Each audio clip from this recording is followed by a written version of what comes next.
Meanwhile, just beyond the noise of the city, there was silence. When the hunters became the hunted, the anticipation near the gate was thick enough to cut with a knife.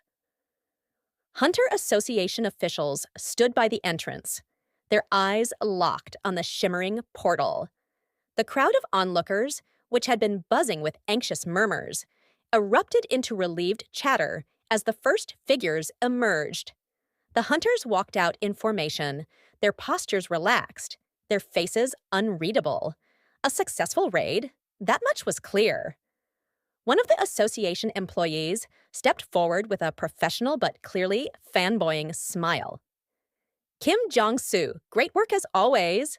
Jong-soo, the leader of the raid, gave a stiff nod. His armor was mostly untouched, save for a few scratches, and his blade was still clean. A good sign. But his face, that was another story. His expression was grim. Raid was a success, he confirmed. But then, his eyes flickered with something unsettling. We encountered something new. The murmurs returned. That wasn't something people liked to hear. Jong-soo continued, his voice measured but firm.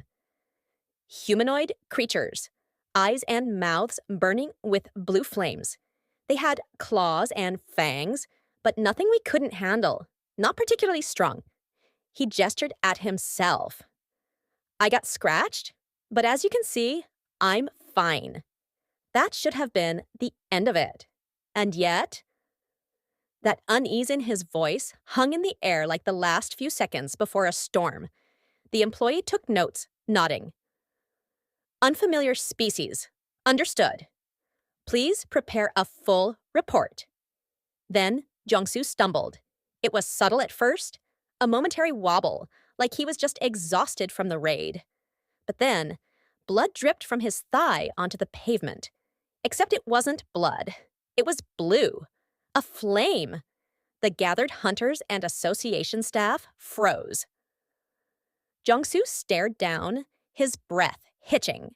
His vision blurred, a wave of nausea slamming into him like a truck. Then he collapsed.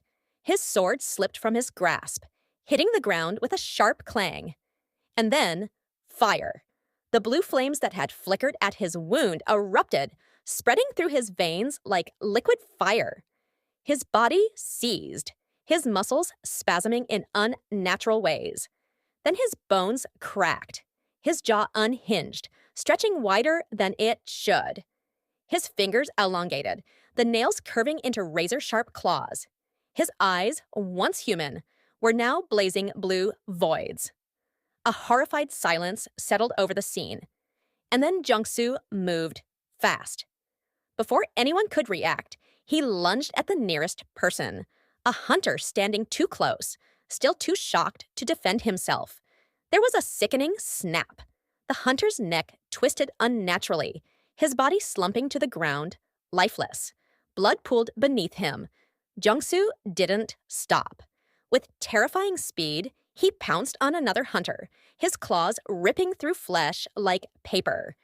The poor man barely had time to scream before his body was torn apart. Chaos exploded. The once orderly crowd erupted into panic, people screaming, shoving, scrambling over one another in a desperate attempt to flee. Run! Run! Hunter Association employees drew their weapons, but hesitation slowed them down. This wasn't a monster. This was Kim Jong-soo, a top-ranking hunter, a man they knew. But Jong-soo wasn't alone. One by one, the other hunters who had emerged from the gate began to convulse. Their bodies shuddered, their veins glowing an eerie blue, their faces twisted in agony. And then, just like Jong-soo, they changed. More monsters, more carnage. In the blink of an eye, the hunters became the predators. They turned on everyone, tearing through civilians and employees alike, their burning eyes devoid of anything human. Blood splattered the pavement, screams echoed through the streets, and the once organized scene dissolved into absolute mayhem.